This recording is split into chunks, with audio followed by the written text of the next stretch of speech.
Nobody warned you that narcissistic abuse doesn't just steal your confidence, it steals something much quieter. Something you don't even notice disappearing until years later. Because one day somebody asks you, what do you want? And your mind will go completely blank. Not because you don't have an answer, but because somewhere you stop believing that your answer actually mattered. You apologize before you even decide whether you've done anything wrong. You practice asking for something, then decide not to ask for it at all. And you notice everybody else's glass is empty before you notice that you're even thirsty yourself.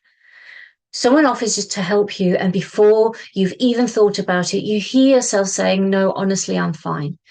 Even when you're exhausted, even when you need that help.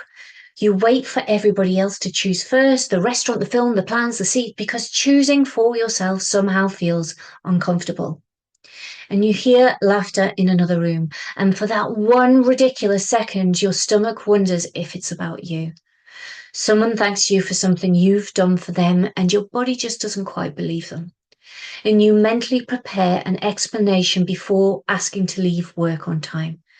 You spend more energy making sure that nobody is disappointed in you than asking yourself whether you're disappointed in your own life. And maybe the strangest part, none of this feels strange anymore. It feels like you, or at least the version of you that you've become. Have you ever noticed you know exactly when somebody else's moods change, even when nobody else does? And you can hear it in the way they say your name, in the way they put the mug on the counter, in the silence between the sentences, in the text message that ends with a full stop instead of an emoji. And before they've even said a word, your body is already trying to fix something. You replay conversations not because you're embarrassed, but because you're looking for the moment you might have accidentally become the problem. And you leave family gatherings wondering, did I say too much? And you leave work wondering, was I rude? And you leave lunch with a friend wondering, I hope they don't think I'm selfish. And you volunteer before anybody else asks, not because you have spare time, but because saying no feels heavier than saying yes. Sometimes you wish people would just stop asking you for things, not because you don't love them, but because every request feels like yet another test. And failing the test feels dangerous. So you tell people that you don't mind.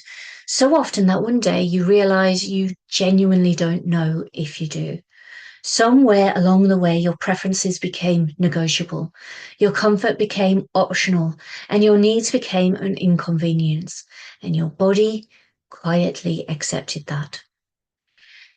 If you're new here, I'm Angela Darling. I help people end the survival loop after narcissistic abuse because one of the biggest lies survivors are told is that once you've left, you should feel free.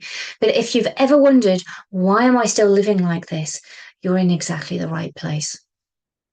Here's what makes me really angry. People look at you like this and they call you kind, selfless, easygoing, low maintenance, so thoughtful, so giving, and they admire you so much for what you do for everybody else. And that may be true, but they compliment you for always being available, for never causing drama, for always understanding. But nobody asks you what this cost you. Nobody sees the opinions you swallow, the invitations you accept when every part of you wants to stay at home, the boundaries you rehearsed but never spoke, and the opportunities you walked away from because you were more worried about upsetting somebody than disappointing yourself. Nobody notices how many versions of yourself you've buried to keep everybody else comfortable. And here's the cruel part. After long enough, you stop feeling like you're pretending and you start believing that this is who you are now, that you are just the nice one, the easy one, the peacemaker. No, I don't believe that. I think somebody taught you that disappearing was the safest way to stay connected.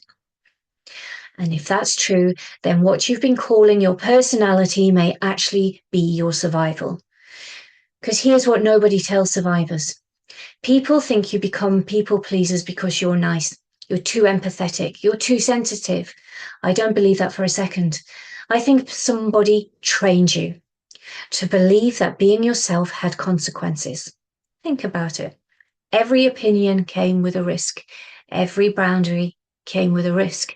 Every disagreement came with a risk. Every need, every no came with a risk. So your nervous system did something extraordinary. It started asking a different question. Not what do I need, but what version of me feels safest right now. And without even realizing it, you became fluent in becoming whoever the moment required you to be. At work, one version. With family, another version. In relationships, another. With strangers, another. Always adjusting, always softening, always scanning. Always making yourself just that little bit smaller so everyone else could stay comfortable. People call that people pleasing. I don't. I call it surviving because you weren't trying to be liked. You were trying to stay emotionally safe. And there's a huge difference. And this is why so many survivors feel confused because the narcissist has gone, the arguments have stopped, the manipulations have stopped, the chaos has stopped. So why hasn't your body? Why do you still apologize? Why do you still panic before saying no? And why do you still feel guilty for choosing yourself? Because the narcissist isn't the only thing that survived. Something else survived too. The part of you that still believes that love has to be earned. The part of you that still believes peace has to be protected. And the part of you that still believes disappointing somebody else is more dangerous than abandoning yourself. And that's what I call the survival loop. The narcissist may be gone, but the survival loop keeps collecting the debt. It steals your voice without even making a sound. It steals your identity without even asking permission. And it steals years, one tiny act of self-abandonment at a time. And that's why awareness isn't enough, because you can't think your way out of a body that's still trying to protect you. So if you've been calling yourself a people pleaser, I'd like you to consider something. What if you've been giving yourself the wrong name? What if you aren't weak? What if you aren't needy? What if you aren't too nice?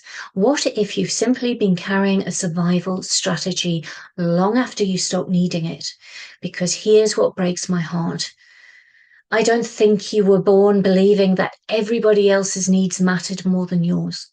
I don't think you came into this world apologizing for existing. And I don't think you came into this world believing that your voice should always come second. I think somebody taught you that repeatedly until it stopped feeling like something that happened to you and started feeling like you.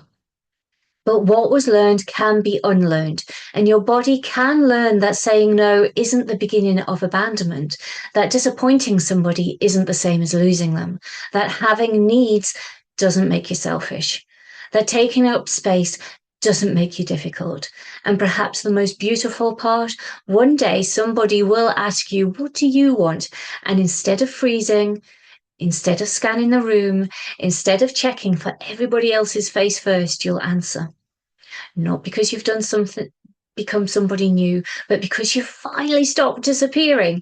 You'll remember the person who was there before survival, convinced you that you had to earn the right to exist. If you've recognized yourself in this video, I need you to understand something. This isn't your personality. It isn't a character flaw, and it isn't because you're just too nice. I mean, you might be, but you're not too nice. And what can happen when a nervous system learns that self-abandonment is the price of attachment. And that's exactly why I created my free masterclass, because I don't just explain why survivors get stuck. I show you why so many people reach what I call the awareness plateau, where they understand exactly what happened, but still can't seem to stop living as though the danger never ended. I'll show you how the survival loop keeps stealing your peace long after you've escaped the narcissist, and why freedom doesn't begin with trying harder. It begins when your body no longer believes that you have to disappear to be safe. The link is below, and in the next video, I want to talk about something survivors almost never connect to narcissistic abuse. Why resting, why doing nothing, even enjoying yourself can make you feel strangely guilty. Because once you understand that, you'll never look at your exhaustion the same way again. You survive the narcissist. Now it's time to beat the survival. Let's end the loop together. See you next time.